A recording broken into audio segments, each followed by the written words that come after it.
Good morning, everybody. It is Donovan, what's the day today? Sunday. I know it's 13th. So we got rained out at home. Like, we literally just got going on lentils and we took a half an inch of rain. More rain. And yes, it's windy out. I apologize. But so Donovan and I, we headed to the North Farm because that's just what we do. We gotta go up, we gotta check crops. It's getting close to desiccation. Not this wheat that you're gonna look at, but our mustard is getting sprayed by the plane. Our lentils are close to desiccation, and there is like another 2 inches of rain coming to the North Farm. Now all the rains are coming. It hasn't rained in either location in a long time, and now we're getting our rains, and it's kind of an unfortunate time, but it is what it is. So we're looking at some wheat, and she's starting to go down. You can see it's lodging right there,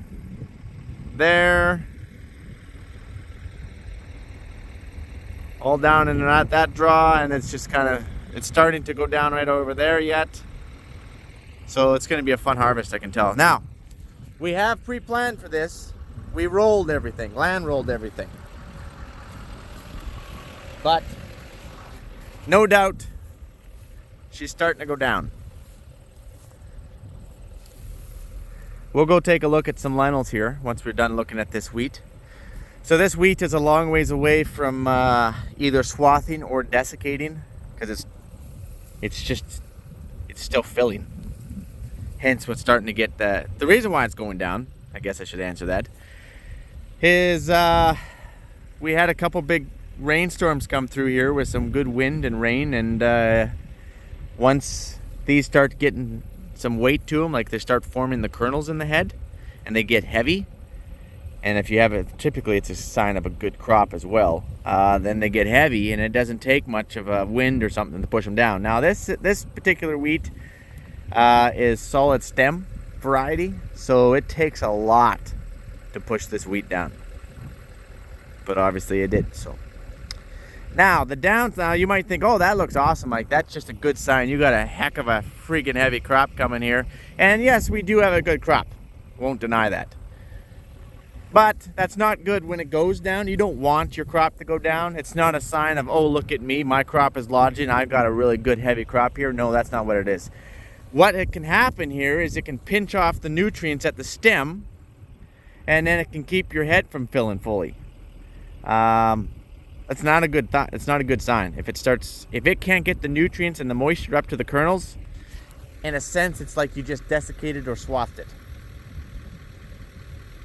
So it's not a good thing. Okay? I'm not saying that these ones are all pinched, but you can lose yield because it went down. So guys don't want their crops to go down. That, and it's a pain in the butt to harvest, because then you actually got to put the header right underneath, get it underneath, and you're taking like 95% of all the stalk and stem and everything, which just takes more fuel, takes more wear and tear on things, and it takes a whole heck of a lot more power, and you're going to go a whole lot slower and cut less acres in a day. But it is what it is. We can't change that. It's still a very nice wheat crop out here. This is not the land that took hail. We had 6 quarters of wheat take hail, and some lentils actually take hail. And I believe the adjusters are actually out here today. So anyways, let's go find some more crop. All right, we're just getting to the lentils here, and took another half inch of rain here last night as well. Actually, all the Northland did pretty much. Well, I shouldn't say a general, but according to the weather stations, it was 3/10 in some places and probably 6-7 in other places. And I just want these lentils to come in so bad. But this rain, these late rains we're getting, is just not going to bring them in. So we got lots of sloughs that are just green like that. And I look at the 2-week forecast, which can change tomorrow because they really have no idea what they're doing. But this week coming up is going to be a cool 20 degrees, a few showers, 40% chance of showers here and there. Then the second week coming up looks like could be 1 to 2 inches of rain coming this way. And I'm like, oh no, because this stuff is ready. These lentils are ready to cut. Well, once, you know, the sun comes out and dries them out. But those aren't, right? So you got to come out here and you got to desiccate this, because these are just going to rot. These plants are going to rot down, especially when you get rain on them.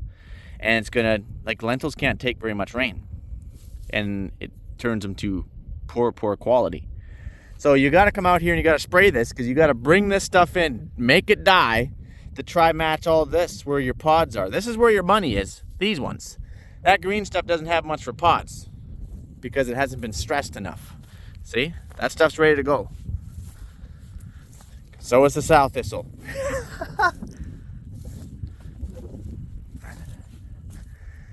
Also, these ripe ones, you can lose pods.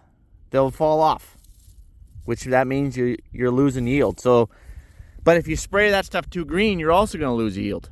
So really, it's 6 one way and half a dozen the other. Growing lentils in wet climates, or wetter climates, is challenging. We don't have this problem so much down south because everything dies naturally just about. So your hilltops would be about ready to spray. And then down there is not. Down there is not. That isn't. That isn't. And this is the best looking part here. Once you go over that hill, she's green. So what will happen here is the green will stay green. You get 2 inches of rain on that green, it will stay green. It will not come in. It will flower, and it will think that it's May 21st. You get 2 inches on this stuff, it will turn it black, drop its pods, and the pods it does keep, it will just go to poor quality, and it will lay down flat and become one with the soil. You got to make some really tough calls. You're like, oh man, okay, maybe I just come out here and I start spraying these hilltops, go around all the green, leave the green because there's nothing you can do with the green anyway. It's too early to spray. There's no pods on it. And then try and get some of this hilltop. This is where your money is. This is where all the pods are. Okay? So you can bring these in, right? This is ready to spray. That's ready to spray. That's a little green, but that's a track. That's a little green, that's a slough. So Donovan and I already looked at the durum, and the mustard's getting sprayed by the plane. I already said that. We already looked at the durum. The durum is in a similar boat. It's like, oh man, durum does not take rain well either. Like once it's near harvest, durum bleaches really easy. Wheat can take some rain. Wheat can take a couple inches of rain, and you could probably still get a good 2 out of it. Durum, you take the same amount of rain, and you're getting a 4, maybe a 5 in grade, and then your money is just. So this is what will happen. Sorry, squirrel. This is what will happen. This is a track, okay? But you get a lot of rain on your ripe stuff, it will just rot it and turn it black like this. Perfect example, you guys. And then it's worthless. Your pods are still there. Here, it has seeds in it. So that's what you don't want. So at some point you're gonna just say, okay, I'm gonna take some losses here. I might lose a little bit of grade here, but I gotta try and get maybe 60% or something, okay? This is the decision that Donovan and I are up here trying to make. Mostly me. All right, let's go find some wheat. All right, so we're in a different field here, and this one's standing up a lot better. Just starting to want to lodge in those areas. And these are the tracks from the fungicide, because we did Fusarium. We sprayed for Fusarium. So, well, when we desiccate this, we'll probably just stay in the exact same track. This is a problem. When you spray, this is regrowth. This is not going to amount to anything. It's probably just going to cause a problem. So all this little stuff here, it's all regrowth from when we did our spraying. And this will never be at the proper timing for when we want to spray. Because these will be dead ripe by the time these are even at dough. So if we follow the same track, it'd probably just smash these back down, which is good. Get them out of the way. The downside is there is some good stuff down here that never did come all the way back, right?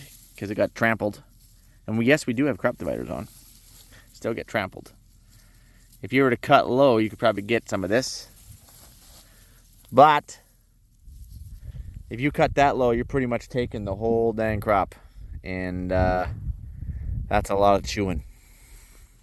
So that's the downside to sprayers, ground units, because I talked about tracks. But planes aren't cheap either. So it is what it is. There's no perfect way of doing it here. See, some of these you could probably get.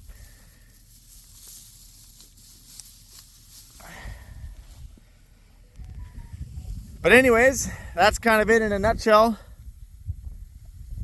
I will let you guys go. I got some tough calls to make here. Got some tough decisions. Catch you later. Adios, amigos. And just like that, we're back. We're actually getting the mustard sprayed right now.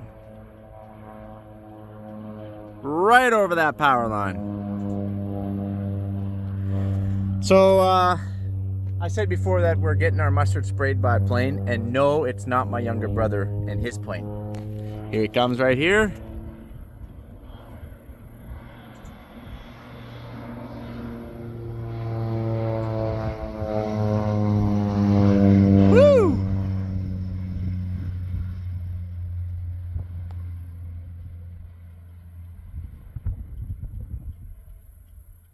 See how the south thistle we have, that yellow weed?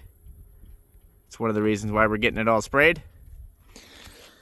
So it is evening now, it's supper time, and we are literally just trying to finalize some stuff up. Donovan is actually out in the case high clearance sprayer. He's spraying some Reglone, I believe, on some lentils. We're gonna try to get some lentils before this rain comes. And if not, well then we tried. We're not doing them all, we're just gonna do some.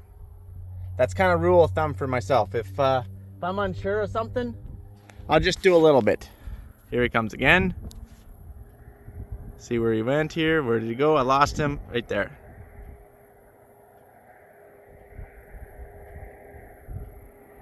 We are literally right on the highway.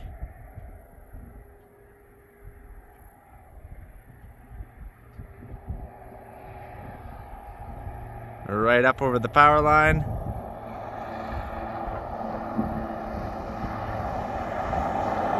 And traffic.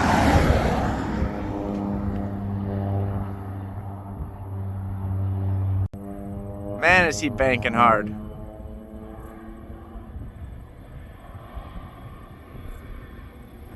Just gotta be careful with these lines, I guess.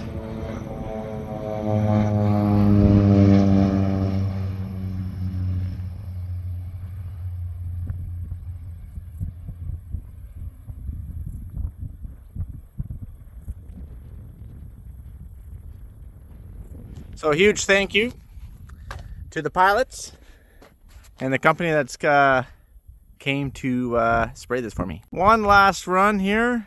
Watch him bank, coming back down. He'll probably have to do this in 2 loads as it's a half section.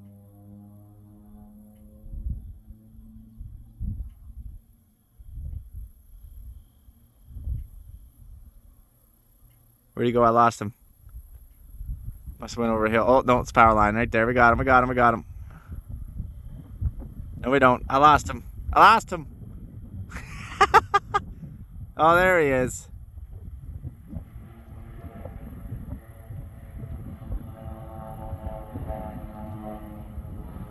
Woo!